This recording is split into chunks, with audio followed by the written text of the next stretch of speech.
Isi.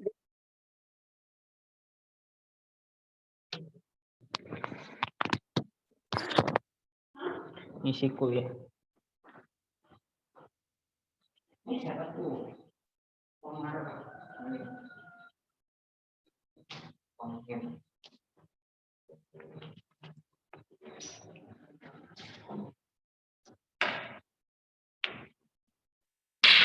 Koridan.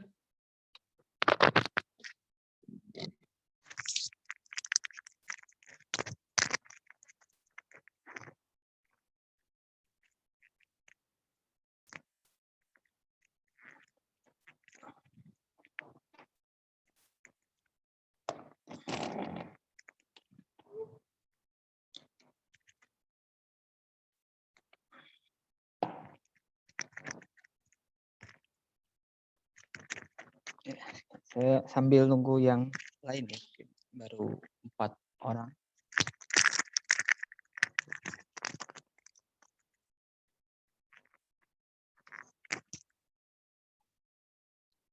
Mungkin sambil nunggu yang lain ada yang mau disampaikan, silahkan.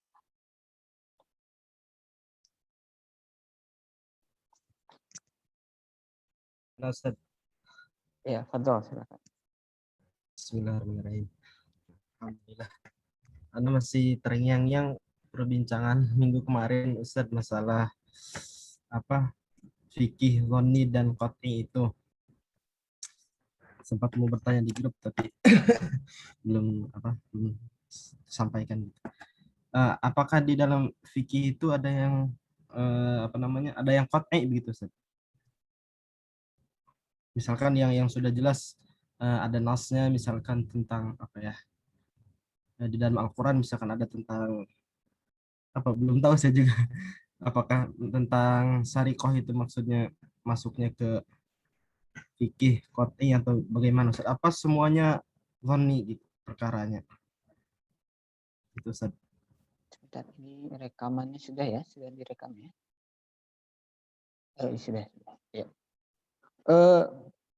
Pertama mungkin kita lihat ta'rif ya. Kita berangkatnya dari ta'rif karena panduan kita berpikir selanjutnya ya berangkatnya dari ta'rif.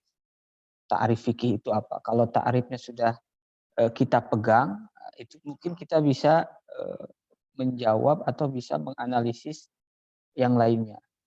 Dari semua ta'rif itu ada beberapa ya ta'rifnya, tetapi bisa kita rangkum ya bahwa pertama fikih itu mengkaji tentang af'alul mukallafin dari sisi fikih. Ya. Jadi yang dikaji oleh fikih itu af'alul mukallafin tapi dari sisi hukum syar'inya. Di setiap tindakan mukallaf itu apa hukumnya? Itu fikih. Fikih itu melihat, memantau atau mengkaji af'alul mukallafin dari sisi fikih. Karena af'alul mukallafin itu bisa dilihat dari berbagai sisi, bisa dari sisi hukum, dari sisi akidah atau sisi-sisi yang lain. Ya. Makanya setiap ilmu itu ada maudunya, ya, ada objek material, ada objek formal. Fikih itu mengkaji manusia, tapi dari sisi tindakannya secara hukum. Kalau psikologi mengkaji manusia juga, materinya sama manusia, tapi dari sisi jiwanya.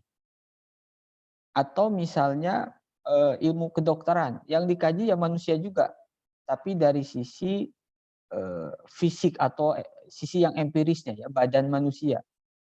Nah, fikih pun mengkaji manusia, tapi dari sisi tindakannya secara hukum Islam. Itu pertama. Jadi fikih itu hanya mengkaji hukum. Makanya tadi kalau ada pertanyaan makbul atau tidak, itu aslinya bukan ranah fikih. Makbul itu tidak ada dalam ahkam syariah versi fikih ya. Yang ahkamu taklifi dan ahkam wad'i itu tidak ada makbul ya, tidak masuk kategori yang itu. Kalaupun dalam kitab fikih ada kajian tentang makbul, itu istitrod ya, atau apa istilah ya, istitrod, membahas keluar sedikit membahas tentang itu, tapi itu bukan fikih. Kemudian dari beberapa ta'rif fikih para ulama itu, fikih itu ya yang dhonni, karena fikih itu ijtihad ya. Produk-produk ijtihad. Fikih itu semuanya produk ijtihad. Ya. Kemudian kalau ijtihad itu ditempatkan sebagai dzanni, karena bisa jadi hasil satu ijtihad yang satu mujtahid dengan mujtahid lainnya itu berbeda, bahkan beberapa hal banyak berbeda. Nah, kemudian kalau jadi fikih itu hukum syar'i, yang kedua ranahnya ranah dzanni. Lalu ada urusan ahkamu syariah tapi yang tidak dzanni, ya. Jadi hukum af'alul mukallafin itu ada yang hukum syar'i, dan yang hukum syar'i ini ada yang qat'i, ada yang dzanni. Nah, fikih ini yang wilayah dzanninya. Misalnya apakah boleh orang yang mencuri tadi apa? Apakah yang korupsi itu boleh dibunuh atau tidak? Ya, itu kan pertanyaannya masalah hukum, ya. Tetapi itu dzanni, berbeda dengan masalah hukum af'alul mukallafin ketika bahwa mencuri itu haram, ya. Mencuri itu haram, itu hukum, tetapi hukumnya menjadi qat'i, maka dia tidak masuk wilayah fikih. Tapi apakah yang korupsi itu boleh dibunuh atau i'dam, ya istilah sekarangnya itu fikih. Jadi masalah hukum syar'i pun ada yang wilayah qat'i, ada yang wilayah dzanni. Nah, fikih itu bicara dalam hukum syar'i yang wilayah dzanni. Ya. Salat 5 waktu itu af'alul mukallafin, ya itu hukum syar'i, tetapi wilayahnya qat'i, jadinya rukun Islam. Wajibnya haji, ya al-hajju wajibun, itu kan hukum. Tetapi karena dia qat'i itu tidak masuk fikih. Nah, yang dzanninya mana? Misalnya wujubul at-thaharah syartun, at-thaharah syartun fil fit tawaf, ya at-thaharatu syartun fit tawaf. Itu hukum juga, tetapi hukumnya bukan qat'i. Nah, itu fikihnya, ya. Nah, tapi kadang dalam penyajian dalam kitab-kitab fikih yang qat'i, yang dzanni itu dimasukkan. Yang misalnya al-hajju wajibun, az-zina haramun. Itu kan yang qat'i, hukum syar'i yang qat'i, tapi sering dimasukkan dalam fikih ya supaya ada keutuhan di dalam mengkaji satu maudhu, ya, satu objek. Kalau tidak dimasukkan akhirnya jadi tidak utuh. Sebagaimana dalam usul fikih, yang ditampilkan dalam kitab usul fikih itu tidak semuanya usul fikih. Usul fikih itu kaidah ya untuk menentukan atau untuk membaca teks-teks syar'i. Ya, al-amru lil wujub, nah itu kaidah. Ya, itu usul fikih. Tapi dalam kitab usul fikih tidak tidak semua yang disajikan dalam usul fikih itu usul fikih. Ya. Misalnya pembahasan tentang di awal muqaddimah. Di muqaddimah itu kan ada apa itu ilmu, apa itu dzan, ya, asbabul ilmi. Itu hampir dimasukkan atau dibahas dalam usul fikih, tapi itu bukan usul fikih. Ya, usul fikihnya itu yang mana? Misalnya siyagul am, ya, al mufrad al muhalla bi al tufidul umum. Nah, itu usul fikihnya. Lafad mufrad yang kemasukan alif lam lil istighraq, ya, yufidul umum, menunjukkan umum. Itu usul fikihnya. Tapi kalau pembahasan apa itu ilmu, apa itu syak, apa itu dzan, itu bukan usul fikih. Karena itu bukan kaidah usuliyah yang berguna untuk melahirkan hukum dari Quran dan Sunnah. Jadi dalam af'alul mukallafin atau hukum syar'i itu, atau gini berangkatnya, fikih itu mengkaji hukum syar'i dan yang dzanni. Ketika dua komponen itu tidak ada, maka itu tidak fikih. Ya. Al-hajju wajibatun hukum syar'i, tetapi dia qat'i, maka bukan fikih. Ya. Asyariqatu haramun itu hukum hukum syar'i, tetapi qat'i. Maka itu pun tidak fikih. Yang fikihnya yang mana? Ya turunan hukum-hukum turunan di bawah itu yang ulama sering berbeda pendapat. Mungkin gambaran kasarnya seperti itu.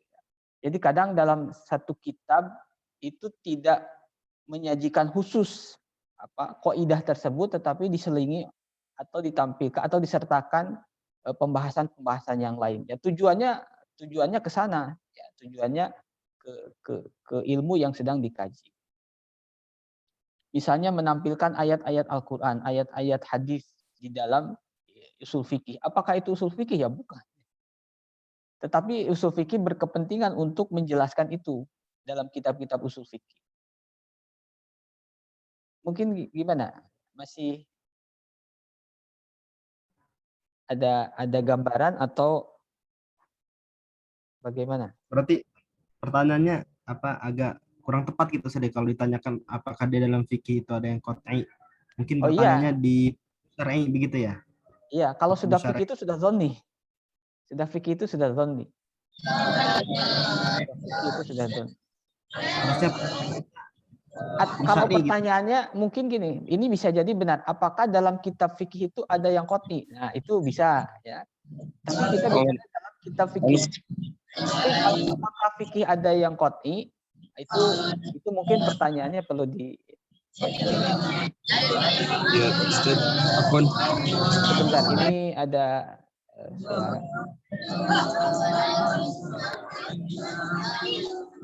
Oh iya, silakan. Betul. Gimana ini Ustaz? Dan itu ya menurut tadi itu yang babi itu haram. Ini dengan siapa, Ustaz siapa? Dengan Mas siapa? Ahmad Ahmad Mustafa Al Munawar. Oh iya, barusan ada suara. Ya silakan. Barusan agak noise. Iya. Kan ini Betul, udah jelas sekarang. kan babi haram, tapi terkadang itu babi bisa menjadi boleh jikalau di dalam hutan yang tak ada makanan sedikitpun. Itu masuk dalam hukum apa Ustaz? Ya. Maksudnya qat'i atau zonni itu? Pertanyaannya itu bukan?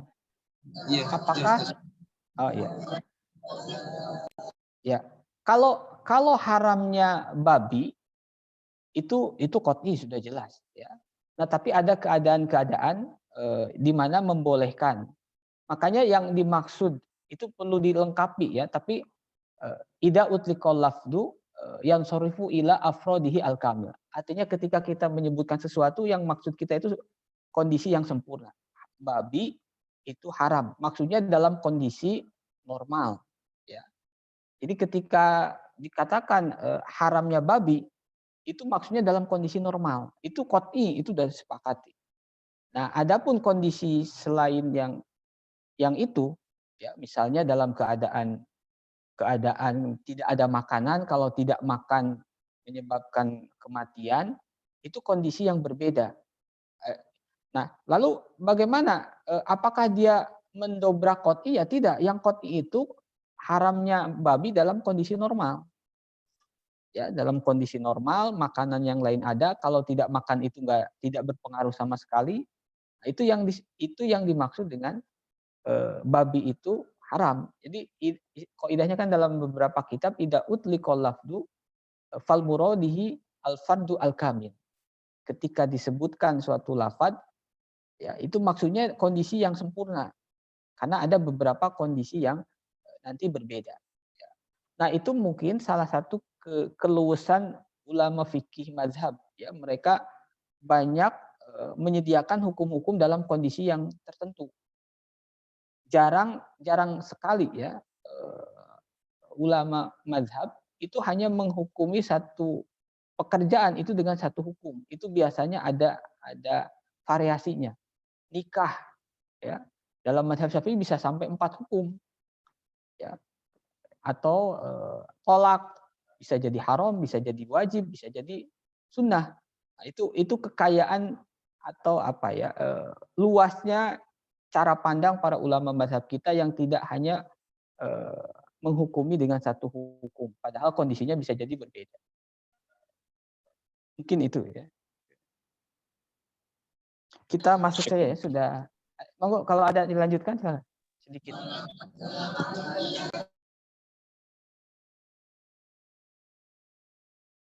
Ada lagi yang dilanjutkan barusan? Ada respon silakan.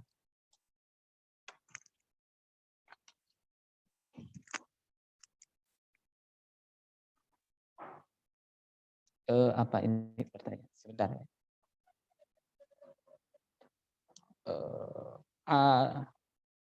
Yang qot'i yang sudah itu yang tidak dibahas fikih itu termasuk syariah. Oh iya ya. Ya, ini istilah ini kaitannya banyak ya. Syariah, fikih, ya. Apakah dua hal yang sama atau yang berbeda? Ya, syariah dengan fikih. Ini memang perlu kehati-hatian ya, dalam menjelaskan. Kenapa perlu kehati-hatian? Karena sering dijadikan alat masuk sebagian kalangan liberal. Ya, kalangan liberal mereka itu selalu membedakan syariah dan fikih. Tujuannya apa? Ya, karena itu fikih, karena itu produk pemikiran manusia, maka itu bukan sesuatu yang sakral. Ketika kita berbeda dengan mereka, hari ini kita berbeda dengan mereka, itu bukan melanggar syariah, tapi hanya berbeda cara pandang fikih. Itu pun agak repot, itu perlu pembahasan agak panjang. Di satu sisi kita punya konsep membedakan fikih dengan syariah, tetapi bukan berarti ketika itu fikih kita langsung bisa berbeda dalam berbagai hal ya. Makanya pentingnya syarat ijtihad terpenuhi itu supaya supaya orang itu tidak lepas-lepas dari apa yang sudah menjadi pilar-pilar utama dalam agama ini. Insya Allah nanti dalam kesempatan lain kita bisa bicarakan. Dan sekarang kajian tentang itu luar biasa banyak. Ya. Menggugat kembali fikih syariah. Artinya kalau fikih itu pandangan atau tafsiran manusia, dan kalau tafsiran manusia artinya tidak sakral, bukan seperti nasnya sendiri. Nah, itu akhirnya apa? Banyak produk-produk pemikiran baru, ijtihad baru yang mereka namai, tapi melabrak apa yang sudah disepakati oleh para ulama. Nah, itu mungkin agak panjang itu, Pak. Ya kita lanjutkan masuk ke mudah-mudahan hari ini selesai di muqaddimah, jadi pekan depan masuk kepada bait yang pertama ya. Agak cepatlah sedikit biar kalau lama mungkin enggak selesai pertemuan hari ini. Menyelesaikan tentang muqaddimah qawaid fiqhiyah. Halaman 10 ya. Bismillahirrahmanirrahim. Qala al-muallif rahimahullah wa nafa'ana bihi wa bi ulumihi fid dharain amin. Biar saya baca saja ya. Lamhatun an nas'ati ilmil qawaidil fiqhiyah wa tatawwuri. Ya. Wa tatawwuru. Laqad marratil qawaidul fiqhiyah fi tatawwuriha bi thalathati atwar. Ya, jadi perjalanan fikih itu ya perkembangannya sudah melewati 3 periode. At-taurul awal, taurun nusu'i wat takwin. Ya, periode pertama dari perkembangan ilmu qawaid fiqhiyah adalah periode permulaan ya, nusu itu tumbuh wat takwin dan dibentuk. Atau rusani perkembangan kedua atau periode kedua taurun numu wat tadwin, periode berkembang. Kalau tadi kan mulai tumbuh, ini berkembang wat tadwin dan penulisan. Atau rusalis periode ketiga taurul rusukhi wat tansik, ya periode sudah rusukh itu dipatenkan ya, dan tansik itu disusun secara rapi. Fataurul awal yabda'u min asri risalah au asri tasyri' haitsu kanat fihi al-badratul ula lil qawaidil fiqhiyah. Fa inna nabiyya sallallahu alaihi wasallam alladhi antaqahu Allahu bi jawami'il kalim. Fa kanat ahadithuhu syarifah fi katsirin minal ahyan bimasabatil qawaidil 'ammah allati tandariju tahtaha furu'un fiqhiyah katsirah. Mithlu al-kharraj bid-doman. Al-bayyinah 'alal mudda'i wal yaminu 'ala man ankar. Wa ghairu dzalika min jawami'i kalamihi sallallahu alaihi wasallam sara indal fuqaha in qawaid tsabitah mustaqillah.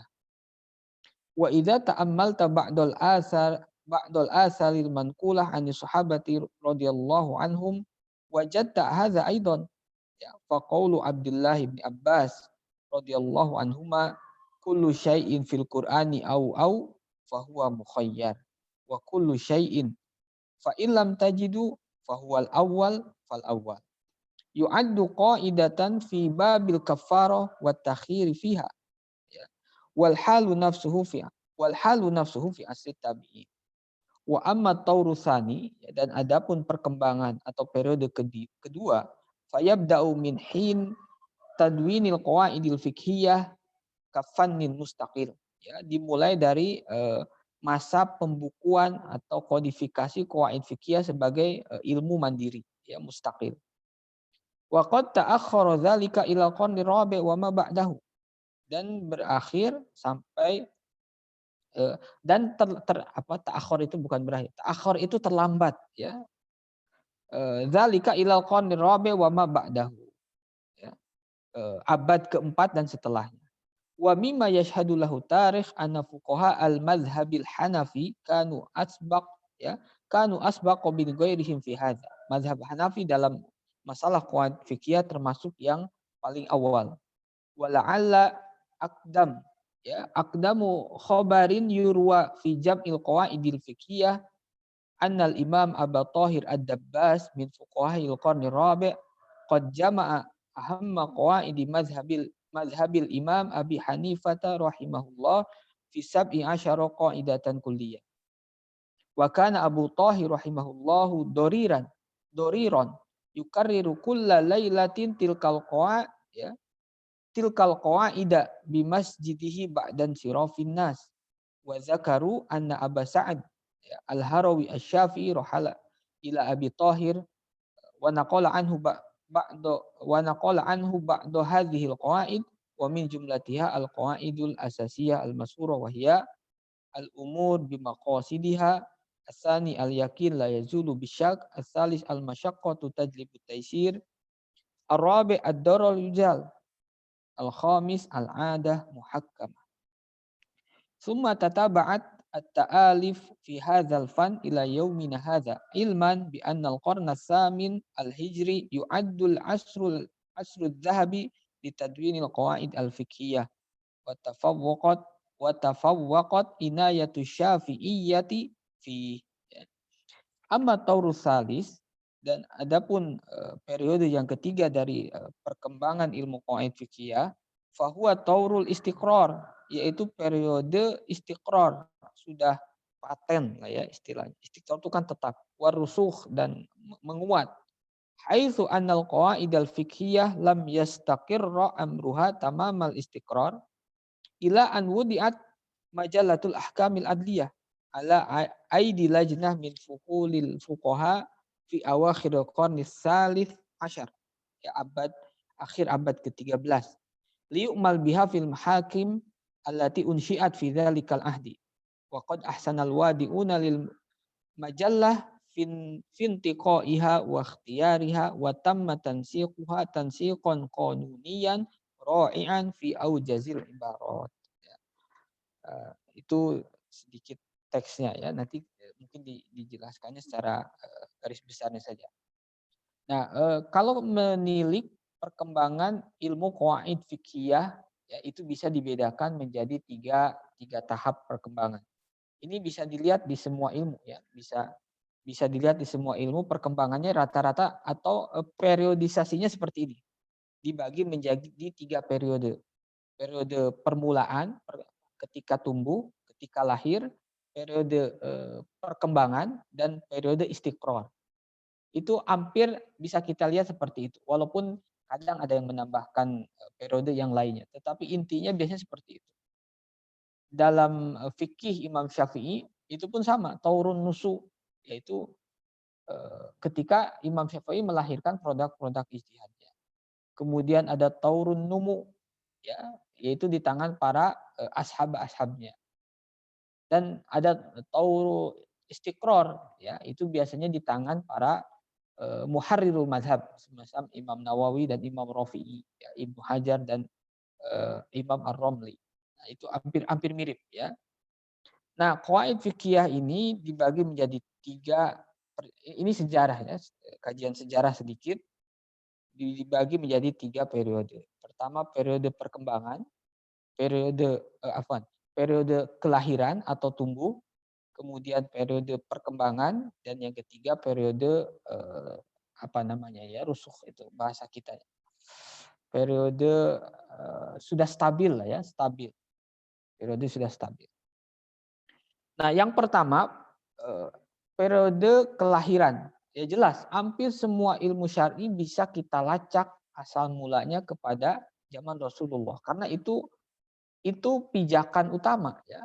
Kalau tidak berpijak kepada Rasulullah ya, atau para sahabat, itu kepada siapa lagi? Ya.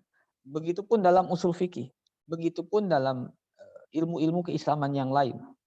Maka periode awalnya semuanya dirujuk kepada periode Rasulullah Shallallahu Alaihi Wasallam. Begitupun dengan qawaid fikih. Qawaid fikih itu awal mulanya min asir risalah atau asir tasriyah. Ya. Periode Rasulullah Shallallahu Alaihi Wasallam. Dari mana kita bisa tahu? Dari beberapa hadis yang diungkapkan oleh Rasulullah, di mana hadis-hadis tersebut dalam bentuk kaidah. Contohnya apa? Al-kharaj bid-dhamman, al-bayyinah 'alal mudda'i wal yamin 'ala man ankar. Ya. Itu kan hadis Rasulullah Shallallahu Alaihi Wasallam, dan hadis tersebut dengan cara pandang ulama qawaid fikih itu adalah kaidah fikih. Walaupun ketika Rasulullah mengatakan itu, beliau tidak ada kaitan dengan qawaid fikih atau usul fikih karena wahyu, ya. Rasulullah mengatakan itu kan dari wahyu. Tetapi menurut pandangan ulama atau para sarjana qawaid fikih, apa yang disampaikan Rasulullah dalam hadis tersebut itulah qawaid fikih. Ya, makanya ini kan dalam qawaid fikih dibahas nanti al-kharaj bid-dhammah, al-bayyinah 'alal mudda'i wal yamin 'ala man ankar. Maka dari hadis-hadis yang berbentuk qawaid fikih itu dianggap sebagai awal mula atau cikal bakal qawaid fikih. Ya. Atau di sini ada perkataan Ibnu Abbas, kullu syai'in, ya. Kalau al-bayyinah 'alal mudda'i wal yamin 'ala man ankar itu nanti dalam bab qada, ya. Kemudian kullu syai'in fil Qur'ani au fahuwa mukhayyar. Jadi kalau dalam Quran ada ungkapan au hadza itu artinya pilihan. Pilihan itu bisa langsung memilih yang kedua tanpa harus berurut. Berbeda dengan kaidah yang kedua, kullu syai'in fa illam tajidu fahuwal awwal fal awwal. Jadi kalau dalam Quran ada ungkapan yang semakna dengan ini misalnya. Kalau tidak menemukan itu, maka yang ini. Kalau tidak yang ini, maka yang itu. Ya. Nah, kalau seperti itu, maka artinya harus litartib, berurutan. Jangan dulu mengambil yang kedua sebelum yang pertama dikerjakan atau sebelum yang pertama diusahakan. Ya, misalnya kafaratul jima fi nahari Ramadan. Ya, jima di siang bulan Ramadan itu kan litartib. Artinya cari dulu raqabah mukminah. Itu dulu yang diupayakan. Kalau tidak ada, baru ke tahap yang kedua. Ya. Siyamu syahraini mutatabi'ain. Dan tidak boleh langsung puasa 2 bulan kalau selama masih ada raqabah mukminah. Ya. Nah, itu kaidah dari Ibnu Abbas. Itu perkataan Ibnu Abbas, tetapi menurut cara pandang ilmu qawaid fikih, itulah qawaid fikih. Itu bagian dari qawaid fikih.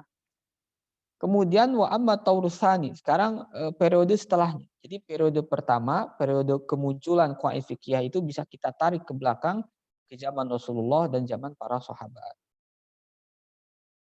Nah, periode kedua ya, itu bisa ditandai di akhir-akhir abad keempat.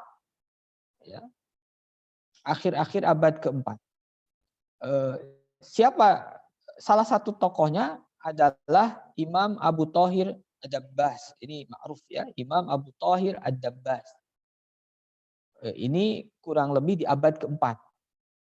Imam Abu Thahir Ad-Dabbas ini salah satu ulama dalam mazhab Hanafi. Jadi kalau untuk qawaid fikih ya, dalam beberapa referensi itu dimulai dari mazhab Hanafi. Ya. Apa yang dilakukan oleh Abu Thahir Ad-Dabbas? Beliau sering mengulang-ulang kaidah mazhab Hanafi tiap malam. Beliau kumpulkan dalam 17 kaidah besar di dalam mazhab Hanafi. Sebanyak 17. Ya. Hampir beliau mengulang setiap malam di masjid. Nah, Abu Dabbas ini kan tidak bisa melihat. Jadi kalau habis sholat Isya, ya, yang lain sudah pulang, beliau mengunci masjid kemudian mengulang qaidahnya tersebut.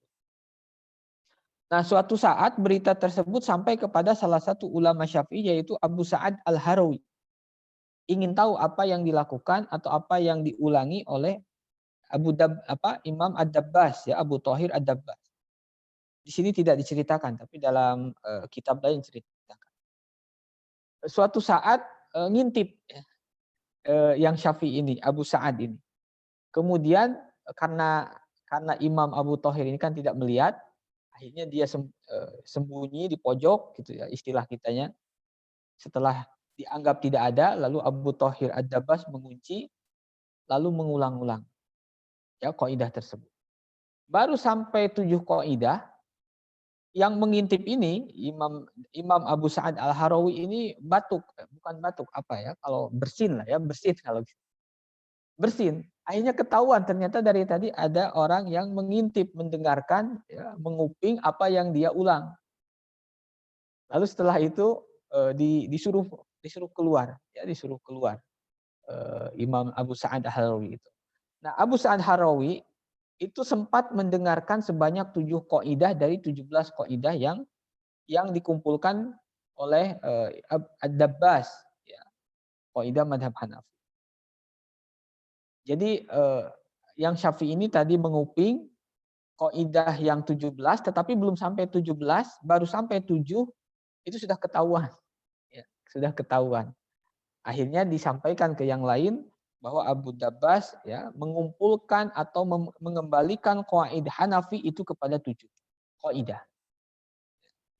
Nah, kemudian oleh Imam Izzuddin bin Abdissalam, Al-Qadi Husain, ini ulama dalam mazhab Syafi'i, itu memeras lagi dari 17, dari 7 menjadi 5. Jadi qaid Imam Syafi'i, qaidah fiqhiyah Syafi'iyah itu bisa dikembalikan kepada 5 qaidah. Diperas lagi menjadi 5 qaidah. Jadi semua qaidah-qaidah yang banyak itu bisa dikembalikan kepada 5 qaidah. Apa 5 qaidah? Ini yang sering kita sebut dengan qawaidul kubro. Hampir semua qaid fikih yang kontemporer, ya, itu pasti di awal membahas qawaidul kubro yang 5. Apa saja? Al-umuru bimaqasidiha, al-yaqinu la yazulu bisyak, al-masyaqqah tajlibu taysir, ad-darar yuzal, al-adah muhakkam. Ya. 5 ini sering disebut al-qawaidul kubro. Ya. Kalau Hanafi awalnya di tangan Imam Abu Dabbas, ya, Abu Thahir Ad-Dabbas itu mengembalikan kepada 17, tapi di tangan Qadi Husain itu dikembalikan menjadi 5. Nah, di tangan Izzuddin bin Abdissalam, ini masih Syafi'i juga, beliau punya kitab dalam maqasid yang sangat bagus, ya. Qawaidul Ahkam fi Usulil Ahkam. Bahkan qaidah yang 5 pun bisa dikembalikan kepada qaidah yang 1. Apa? Jalbul maslahah, ya. Kemudian bagian dari jalbul maslahah adalah daf'ul madharah. Jadi syariah itu bisa dikembalikan kepada satu kaidah apa? Jalbul maslahat, menarik kemaslahatan manusia. Nah, kalau kajian maslahat lebih dalam itu dalam maqasidus syariah. Dalam qawaid fikih tidak terlalu dalam. Dalam usul fikih tidak dibahas terlalu dalam. Sekarang ada yang disebut ilmu maqasidus syariah, itu mengkaji lebih dalam apa itu maslahat. Ya. Jadi di tangan mazhab Hanafi itu 17 qaidah. Jadi semua qaidah Hanafi bisa dikembalikan kepada 17. Kemudian di tangan mazhab Syafi'i yang pertama yaitu Al-Qadi Husain, semua qaid fikih bisa dikembalikan kepada 5. Bahkan menurut Al-Imam saya lupa lagi gelarnya apa? Sultanul Ulama Izzuddin bin Abdissalam itu bisa dikembalikan kepada yang 1 yaitu apa? Al-maslahah. Ya. Itu perkembangan kedua, ya. Jadi Abu Dabbas itu tadi kurang lebih di abad keempat, ya, akhir-akhir abad keempat. Nah, kemudian perkembangan terakhir yang ketiga Ya, atau kalau sekarang bisa ditambahkan ya, atau rabi', perkembangan yang keempat yaitu hari ini. Ya, karena kalau kita lihat atau rusalis ya, periode ketiga yaitu taurul istiqrar wa rusukh ya, haitsu anal qawaidil fiqhiyah lam yastaqir amruha tamamal istiqrar ila an wudi'at majalatil ahkam al adliyah. Biasanya perkembangan ketiga ini atau periode ketiga ini ditandai dengan penyusunan majalah al-ahkam al-adliyah. Ada nama majalah, ya majalah itu tidak mungkin tidak apa namanya jangan kita persepsikan seperti majalah sekarang. Ya. Majalah itu ya semacam panduan hukum zaman dahulu. Nah, ketika khilafah Utsmaniyah ini pada khilafah Utsmaniyah, ya itu dibuat suatu majalah al-ahkam al-adliyah, semacam tulisan sebagai panduan bersama. Isinya apa? Itu isinya qawaid fiqhiyah ala madhab Hanafi. Ya. Qaidah fiqhiyah dalam madhab Hanafi. Itu kemudian dibakukan, kemudian dijadikan standar di dalam pengadilan-pengadilan. Ya. Jadi pengadilan itu bisa merujuk kepada majalah, bukan bisa, harus ya, karena sudah dijadikan qanun. Harus merujuk kepada majalah al-ahkam al-adliyah yang isinya apa? Qaidah fiqhiyah di dalam mazhab Hanafi. Karena khilafah Utsmani itu secara fikih Hanafi. Makanya sampai sekarang Turki itu dominasinya ya Hanafi secara fikih. Ya. Secara akidah biasanya Maturidi kalau Utsmani itu. Nah, itu perkembangan yang ketiga. Jadi perkembangan qaid fikih itu yang ketiga, yaitu ditandai dengan dituliskannya qaid fikih dalam bentuk majalah al-ahkamul adliyah sebagai rujukan di dalam menentukan hukum di pengadilan. Fil mahakim, ya mahakim itu mahkamah-mahkamah. Mungkin di sebagian referensi itu ditambahkan satu, ya, yaitu kondisi hari ini.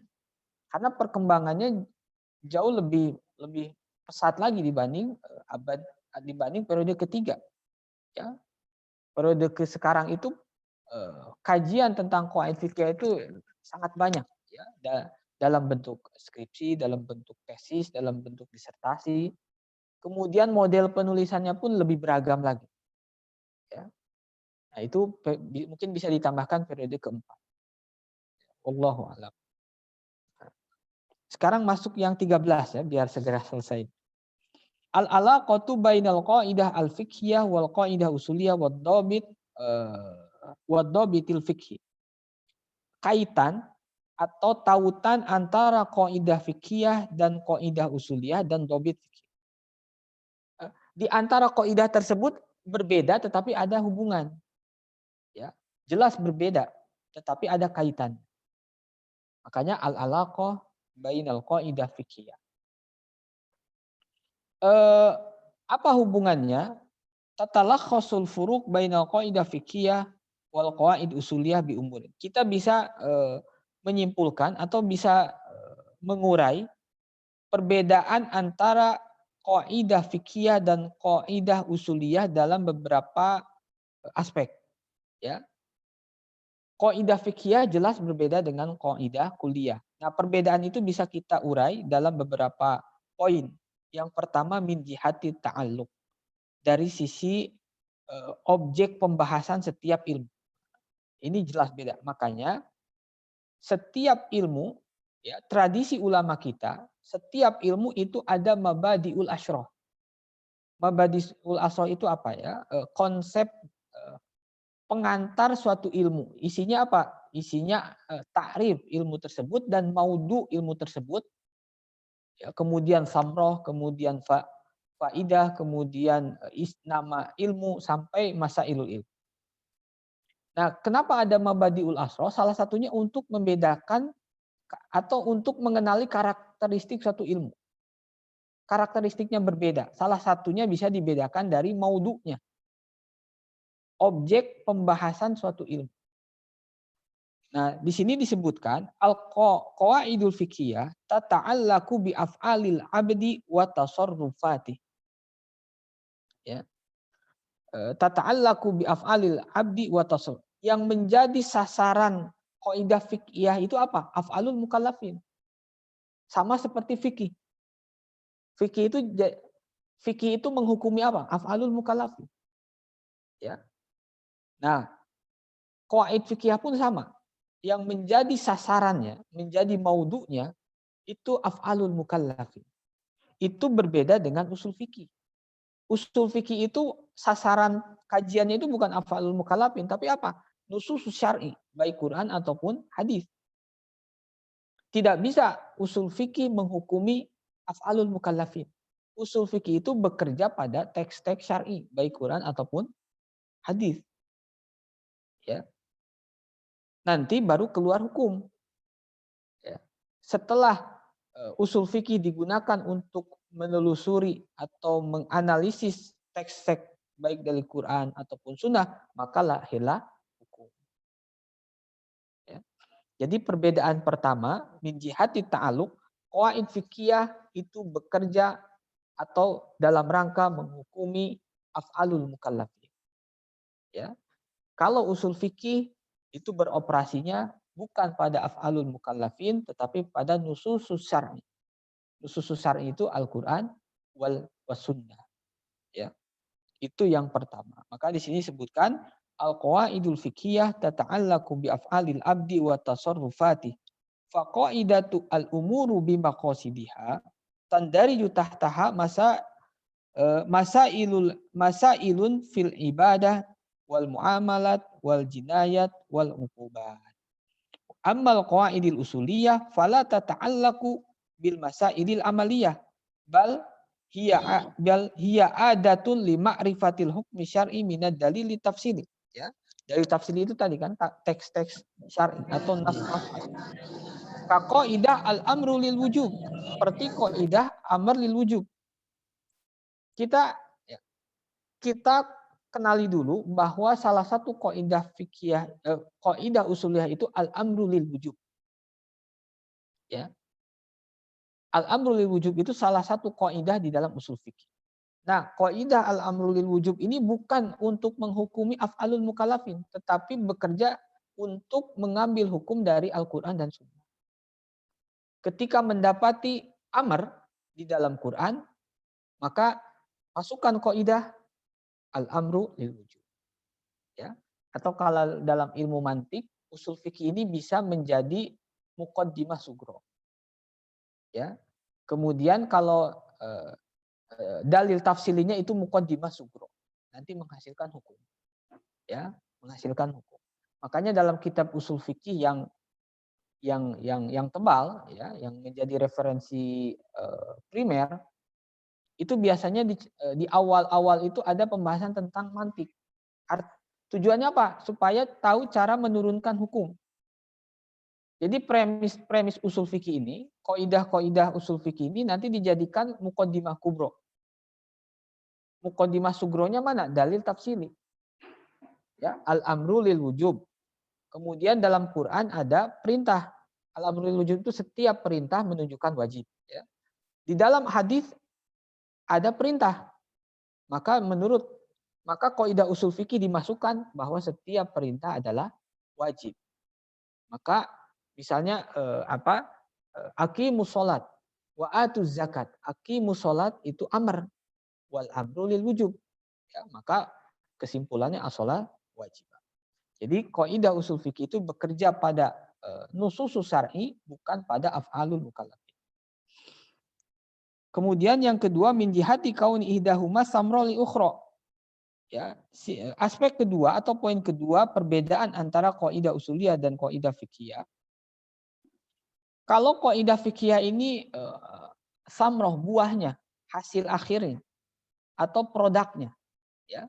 Kalau usul fikih itu justru alat menghasilkan buahnya. Bisa kita lanjutkan yang tadi, ya. Bisa kita lanjutkan yang tadi. Misalnya al-qaidah al-amru lil wujub, ya. Perintah itu wujub, itu kaidah usuliyah, kaidah usuli, ya. Lalu didapati ayat-ayat dalam Al-Qur'an, ayat-ayat dan hadis suatu perintah. Maka Kaidah tersebut mengatakan bahwa setiap perintah itu adalah wajib. Maka ayat tersebut menunjukkan wajibnya sholat, wajibnya zakat, haramnya zina. Misal. Maka tadi timbul atau lahir hukum. Hukumnya apa? As-sholatu wajibah. Ya, itu kan sudah jadi hukum. Az-zina haramun atau ar-riba haramun. Itu sudah menjadi hukum. Itu usul fikih bukan. Usul fikih itu al-amru lil wujub. Adapun az-zina haramun itu sudah menjadi produk hukum. Dari mana dihasilkan? Perpaduan antara usul fikih dengan dalilu tafsiri. Ya. Tidak mungkin muncul az-zina haramun, tidak mungkin muncul ar-riba haramun tanpa melibatkan usul fikih dan nusus syar'i. Ya, nasun syar'i. Nah, jadi usul fikih itu melahirkan hukum az-zina haramun, ar-riba haramun. Adapun kaidah fikih itu mengumpulkan hukum-hukum yang sudah dilahirkan yang memiliki pola yang sama digabungkan menjadi satu kaidah fikih. Jadi kaidah fikih itu adanya belakangan setelah hukum-hukum itu dilahirkan. Ya. Setelah banyak furu, setelah banyak produk-produk hukum, kemudian hukum-hukum tersebut yang memiliki pola yang sama dijadikan satu kaidah. Ini polanya sama menjadi kaidah yang lain. Ya. Itu min jihati kauni ahadi masamroh lil ukhra. Yang ketiga, agak cepat lah ya. Min jihati taqaddim, ini sudah sedikit disinggung barusan. Min jihati taqaddumi ihdahuma fil wujud. Dari sisi yang satu lebih dulu daripada yang lainnya. Kaidah fikih jelas lebih akhir daripada usul fikih. Usul fikih jelas lebih awal daripada kaidah fikih. Secara logika pun pasti seperti itu. Ya. Kalau dalam mantik itu taqaddum apa istilahnya? Taqaddum tabi'i, ya. Taqaddum tabi'i atau taqaddum akli, ya. Kenapa kita bisa mengatakan usul fikih pasti lebih awal daripada kaidah fikih? Karena kaidah fikih hanya mengumpulkan produk-produk hukum. Produk hukum dihasilkan dari usul fikih. Ya. Makanya jelas kaidah fikih lebih akhir daripada usul fikih. Usul fikih pasti lebih awal dari kaidah fikih. Al-qawaidul fikih mutaakhiratun fi wujudiha dzihni, ya. Keberadaannya di dalam benak kita, dalam nalar kita, anil qawaidil usuliyah. Di anal qawaidal fikih tajma'u ashtatal masaili wa turabbitu bainaha. Karena kaidah fikih ini mengumpulkan masail-masail yang terpencar, ashtat itu, ya. Yang terpencar, yang terpencar dan mengikat satu di antara yang lainnya yang memiliki pola yang sama. Bainamal qawaid usuliyah hiya alatul mujtahid fi istinbatil furu'il fiqhiyah. Adapun atau sementara qawaid usuliyah itu sebagai instrumen seorang mujtahid untuk istinbat furu'il fiqhiyah. Untuk mengambil atau mengistinbat atau menggali atau menemukan hukum dari sumber hukum, yaitu Quran dan Sunnah. Ya, makanya dalam istilah para usuli, istinbat itu dalam rangka menemukan hukum, bukan menciptakan hukum. Kenapa? Kenapa disebut menemukan hukum? Karena hukum itu sudah ada dari Allah. Tugas mujtahid adalah menemukan hukum yang sudah ditentukan oleh Allah Subhanahu wa taala. Itu kan kerja ijtihad yang sangat berat, ya. Bagaimana kita bisa menemukan hukum yang sudah ditentukan oleh Allah. Itu perlu menguras energi, menguras daya seorang mujtahid. Ya, jadi berijtihad itu bukan kerja yang ringan, ya, tetapi kerja yang luar biasa. Makanya tidak banyak disematkan mujtahid mutlak itu kepada sembarang orang. Kalau mujtahid ghair mutlak, mungkin keberadaannya masih ada. Tapi kalau mujtahid mutlak, itu ulama hampir sepakat, ya, a'immatul mazahibul arba'ah sebagai mujtahid mutlak. Ya, yang bertahan sampai hari ini. Walaupun mujtahid mutlak itu lebih dari 4, ya. Dalam tasri ada yang mengatakan 11, ada yang mengatakan 15. Tetapi mujtahid mutlak yang bertahan sampai hari ini yang 4. Ya, terdokumentasikan dengan baik dalam kitab-kitab mazhab. Ya. Kemudian min jihatil istindad yang keempat, perbedaan antara qawaid fikih dan usul fikih. Ya, istindad itu apa? Sumber ilmu tersebut dari mana? Ya. Sumber ilmu, sumber usul fikih itu didapatkan dari mana? Sumber qawaid fikih didapatkan dari mana? Min jihatil istinbat al-qawaidul fiqhiyah mustamaddah minal adillati syar'iyyah au minal furu'il fiqhiyah. Ya. Amal qawaidul usuliyah fa mustamaddatun min salasati asya. Hiya ilmul kalam wal arabiyyah wa tasawwurul ahkam. Ya. Nah, ini perbedaan yang keempat dari sisi ilmu tersebut dikonstruksi dari apa? Atau bahan ilmu tersebut dari mana? Materinya dari mana? Kalau qawaid fikih itu dikonstruksi dari dalil syar'i dan dari furu fikih. Oh, kok ada dalil syar'i? Ada furu fikih. Maksudnya dalil syar'i di sini apa? Karena qawaid fikih sendiri nanti itu berbeda-beda. Ada qawaid fikih yang diambil dari Quran, dari hadis, contohnya al-umuru bimaqasidiha.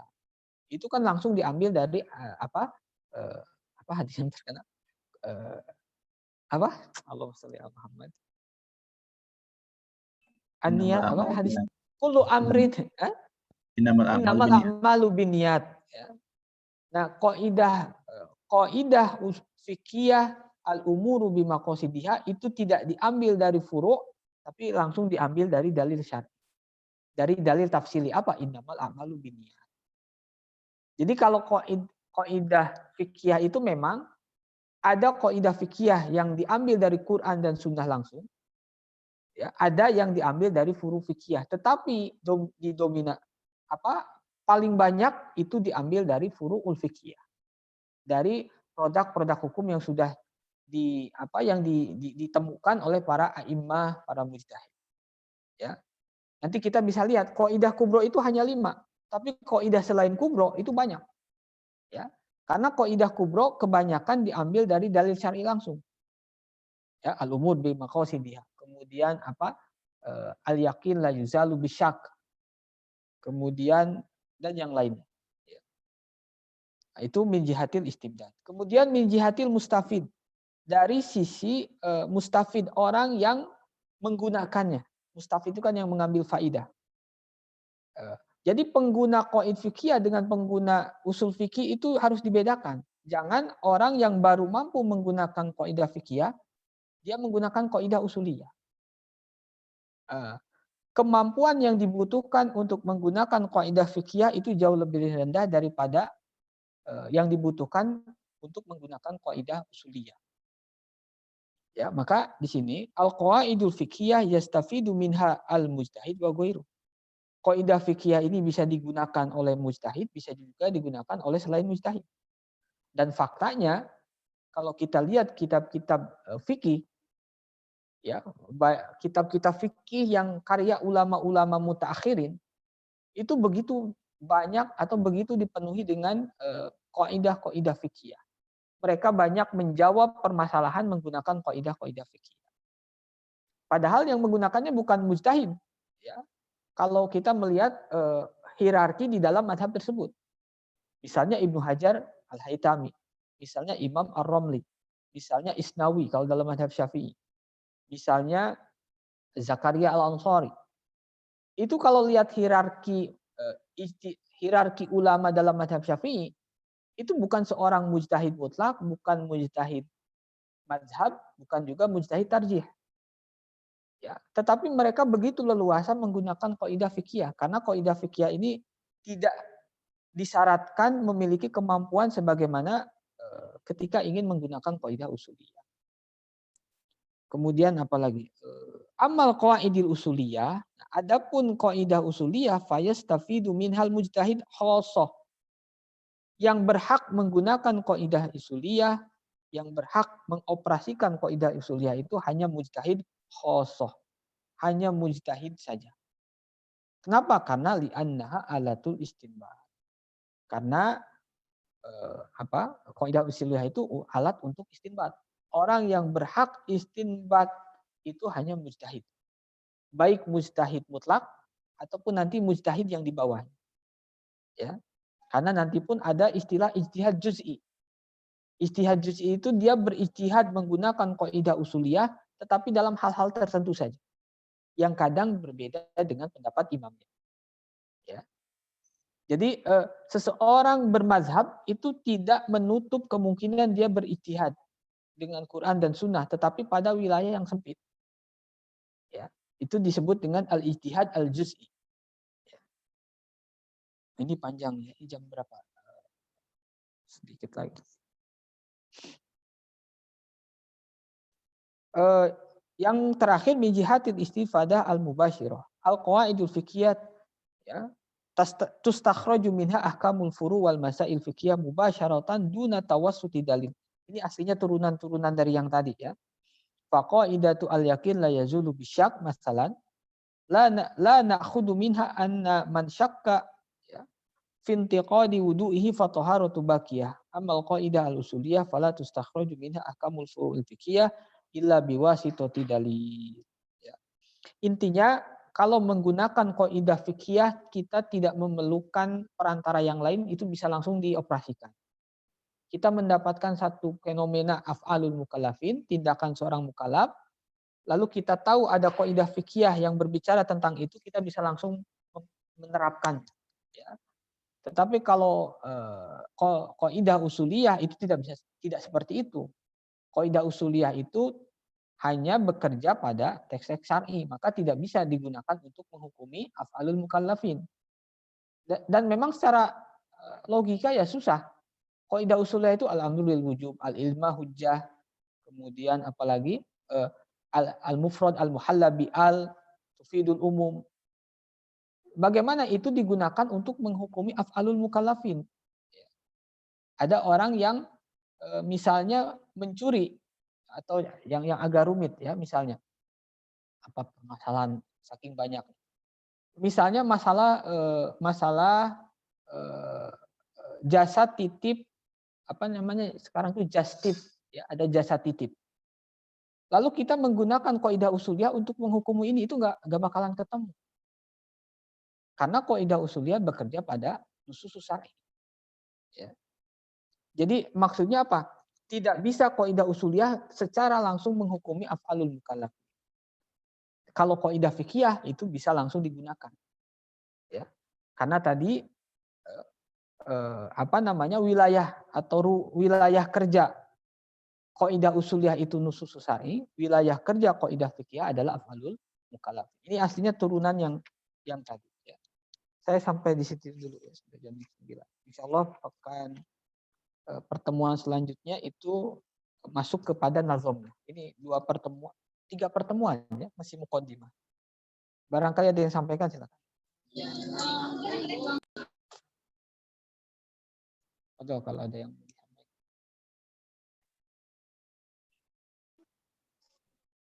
Secara Ustaz? Iya, silakan. Secara singkat mungkin itu apa yang di bawahnya bisa dibahas Ustaz tentang apa kaitannya qawaid fikih dengan dobit al-fikih itu supaya agak selesai. Oh iya, tadi belum kebaca ya. Ini musonib ingin menjelaskan perbedaan kaidah fikih dengan dobit fikih. Ya. Apa perbedaan kaidah fikih dengan dobit fikih? Aslinya bukan perbedaan jauhari. Laisa farqon jauharian. Ya, bukan perbedaannya sangat formalistik ya, hanya terkait bentuk saja. Kaidah fikih pertama gini, apakah kaidah fikih beda dengan dobit fikih? Itu pertama ulama berbeda pendapat. Sebagian mengatakan dobit fikih itu ya kaidah fikih. Sebagian ulama lagi dobit fikih itu bukan kaidah fikih. Yang mengatakan itu sama gak berkepentingan membedakan. Yang membedakan maka perbedaannya hanya pada ruang lingkupnya. Kalau kaidah fikih itu mencakup semua abwab, dia bisa bekerja di abwab fikih apapun, baik ibadah, muamalah, jinayah ataupun munakahah. Ya. Nah, kalau dobit fikih itu hanya dobit hanya kaidah fikih yang beroperasi di bab-bab tertentu. Dia tidak bisa dibawa keluar bab tersebut. Ya. Contohnya di sini apa ya? Itu nanti banyak lah ya, banyak. Nanti mungkin sambil berjalan kita lihat mana kaidah fikih, mana dobit fikih. Jadi perbedaannya hanya ruang lingkupnya saja. Kalau materinya itu juga, ya, materinya itu juga. Tetapi ruang lingkupnya bagi yang membedakan kaidah fikih itu bisa berlaku atau lintas bab. Tapi kalau dobit fikih itu hanya berfokus pada bab-bab tertentu. Misalnya hanya dalam bab nikah saja. Atau misalnya gini ya, dalam bab nikah masalahnya dobit tentang mahar. Kullu ma jaza bai'uhu jaza ja'luhu mahron. Setiap yang bisa diperjualbelikan maka dijadikan mahar. Ya, bagi ulama yang membedakan itu dobit fikih bukan kaidah fikih. Karena apa? Itu ya berlakunya hanya dalam bab nikah, tidak bisa dibawa ke bab yang lain. Ya, wallahu a'lam.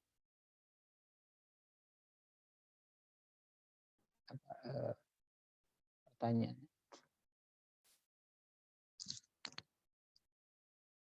Sebentar, yang di chat belum masuk.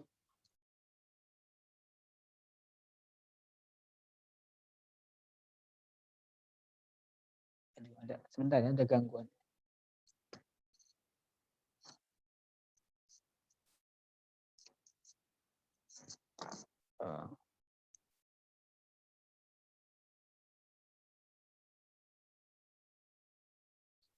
Mengenai istinbat pada kaidah fikih bisa menghasilkan hukum. Kalau kaidah fikih itu orang yang menerapkan kaidah fikih ya, pada kasus-kasus af'alul mukallafin itu biasanya tidak disebut dengan istinbat. Ya. Istinbat itu identik dengan orang yang menemukan hukum langsung dari Quran dan Sunnah. Itu biasanya istilah istinbat itu untuk itu. Kalau orang yang mengoperasikan kaidah fikih atau yang mengamalkan kaidah fikih itu biasanya istilahnya bukan istinbat. Ya. Ya, ada orang yang mengatakan ilhaq, ada juga kadang yang mengatakan qiyas dan sebagainya. Nah, kalau usul fikih ini khusus untuk mujtahid. Tapi kalau kaidah fikih ya mujtahid ada dan juga digunakan non mujtahid.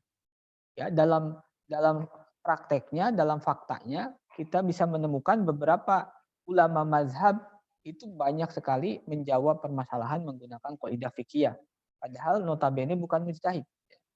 Misalnya Zakaria Al-Ansari Al-Isnawi, kemudian Ibnu Hajar Al-Haytami, ya, kemudian siapa lagi? Ulama-ulama yang setelah, ya, Jalaluddin Suyuti dan sebagainya. Atau itu bukan pertanyaannya, saya menduga-duga pertanyaan seperti itu. Itu bukan yang ditanyakan.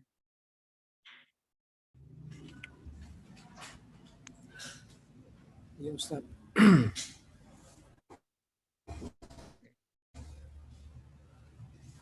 Ada lagi silakan kalau ada. Tadi yang di grup ya yang menanyakan tentang apakah orang yang tidak sholat lalu puasanya sah, kalau secara fikih sudah bisa dipastikan sah. Karena fikih itu bicara tentang hukum syar'i. Hukum syar'i itu ada hukum taklifi, ada hukum wad'i. Sah itu masuk kategori hukum wad'i. Hukum wad'i itu bisa sah kapan? Kapan sesuatu dikatakan sah? Selama terpenuhi syarat dan rukun dan tidak ada pembatalan. Kalau itu terpenuhi, selesai, sah. Tapi apakah dikobul? Itu jawabannya bukan dalam fikih. Fikih tidak bicara kobul. Fikih itu bicara hukum syar'i. Maka ini penting kalau menurut saya ya, menempatkan fikih pada tempatnya dan menempatkan ilmu lain pada tempatnya. Ya, kalau fikih ditarik ke ranah fikih dakwah, ini jadi kacau. Sering jadi kacau. Ketika kita berinteraksi dengan lain itu kan perlu kebijakan, perlu adab, perlu akhlak. Tidak hanya bicara tentang fikih. Ya. Apalagi misalnya fikih itu kan sering menyediakan, fikih itu sering bahwa hal tersebut hukumnya mubah, ya, boleh atau makruh. Akhirnya orang, itu kan makruh nggak apa-apa secara fikih. Ya. Maka ada yang disebut dengan adab. Adabu sholat. Kalau kita lihat kitab-kitab tentang adabu sholat. Adabu sholat, ya, di masjid sebelumnya, kemudian pakai pakaian putih, misalnya, ya, kemudian yang bersih, kemudian dan sebagainya. Secara adab itu seperti itu. Tapi kalau secara fikih, orang yang sholat akhir-akhir apakah sah? Ya sah. Karena apa? Memenuhi syarat. Ya. Nah, lalu kalau qabul itu biasanya ulama itu kategori, jadi sebelum qabul itu ada tahapan yang saya tahu. Pertama, ibadahnya harus sah.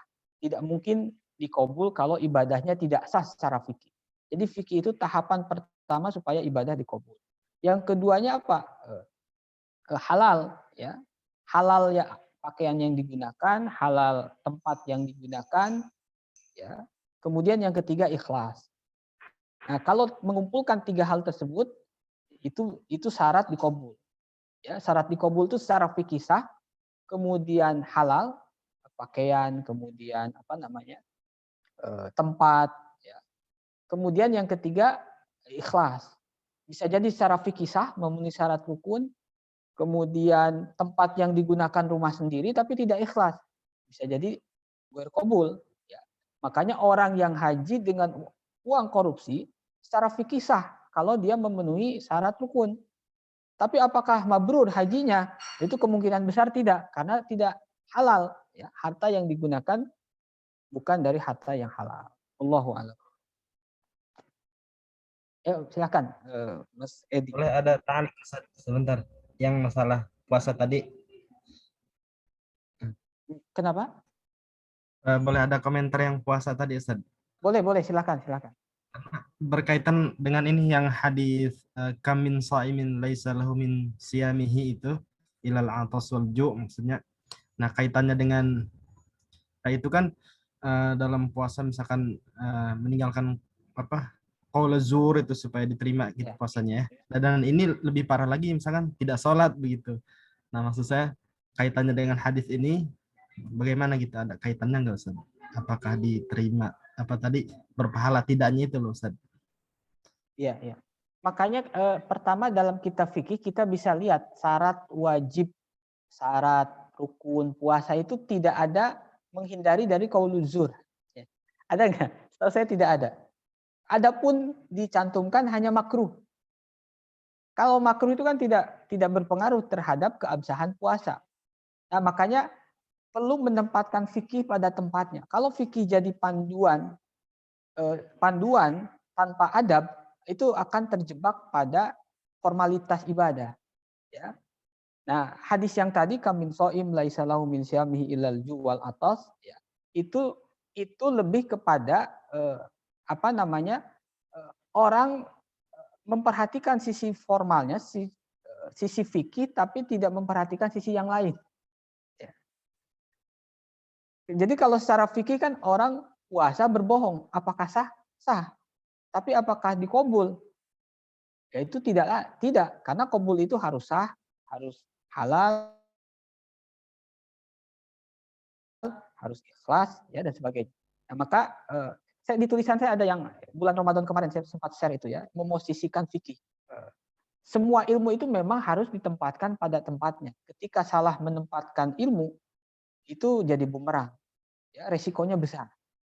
Sebagaimana ilmu sains, itu ilmu yang bermanfaat, tapi jangan digunakan untuk menilai alam semesta.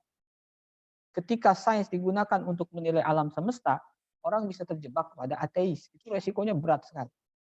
Sains itu ilmu instrumental, ya, ilmu kebenarannya kebenaran pragmatis. Dia bermanfaat, berguna dalam kehidupan, tapi tidak bisa jadikan panduan hidup.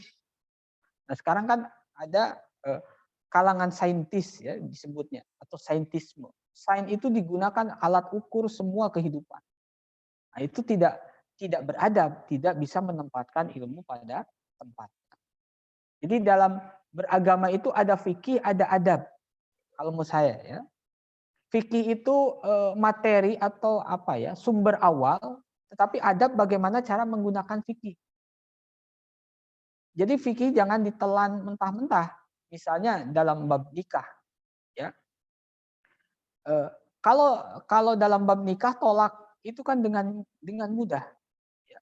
Misalnya ditolak, kemudian langsung dirujuk. Ya. Dia tolak rujuk. Tujuannya mempermainkan. Secara fikih itu sah. Ya, tetapi tidak beradab. Tidak bisa menempatkan fikih pada tempatnya. Misalnya laki-laki saya tolak. Sudah mau masa iddah, dia rujuk lagi. Dipermainkan. Setelah rujuk, tolak lagi. Tujuannya awal mempermainkan. Secara fikih apakah tolaknya sah?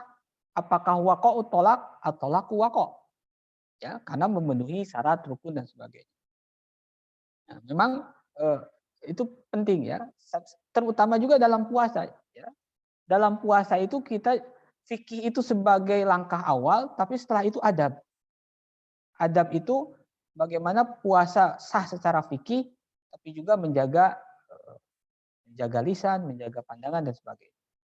Dan di dalam fikih itu tidak ditempatkan sebagai syarat sah, ditempatkan sebagai makruhat saja.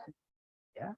Makruh orang yang puasa itu berbohong, ya, atau bukan makruh orang yang berpuasa itu apa namanya at-tawassu bil mubahat, ya, tawassu bil mubahat itu bersenang-senang dengan hal yang mubah. Itu kan cara fikih ya boleh, tetapi secara adab berpuasa itu tidak baik, ya. Makanya ulama itu ada juga yang mengarang kitab adabus siyam, adabus sholat, adabul hajj.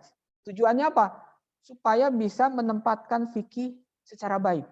Itu dalam bab yang namanya adab-adab. Ihya Ulumuddin misalnya adabul hajj, adabul siyam, adabul nikah, ya. Nah, itu kalau menurut saya perlu ditempatkan pada tempat yang seharusnya. Wallahu a'lam.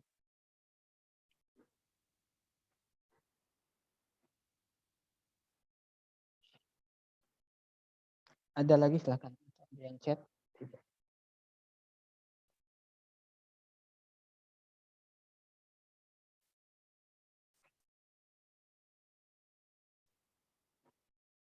Kalau ada lagi silakan. Kalau tidak ada kita tutup ya sebentar.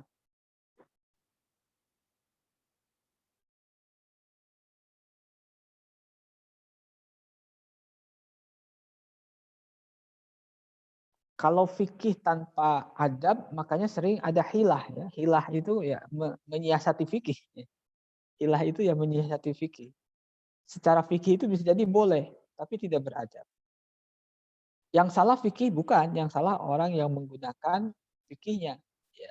Tidak bisa menempatkan fikih pada tempat.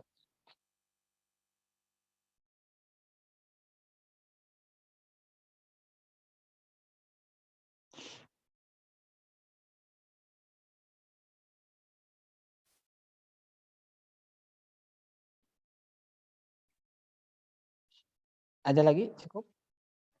Cukup tadi Mas Edi? Ada yang komentar lagi? Barangkali Ustadz Edi.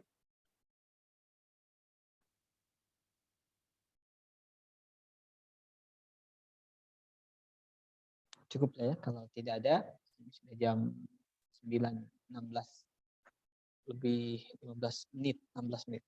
Kita cukupkan sekian ya. Mungkin tutup dengan alhamdulillahirabbil alamin, subhanakallahumma bihamdika asyhadu an la ilaha illa anta astaghfiruka wa atubu ilaik. Wallahu a'lam bishawab. Assalamualaikum warahmatullahi wabarakatuh. Waalaikumsalam warahmatullahi wabarakatuh. Assalamualaikum warahmatullahi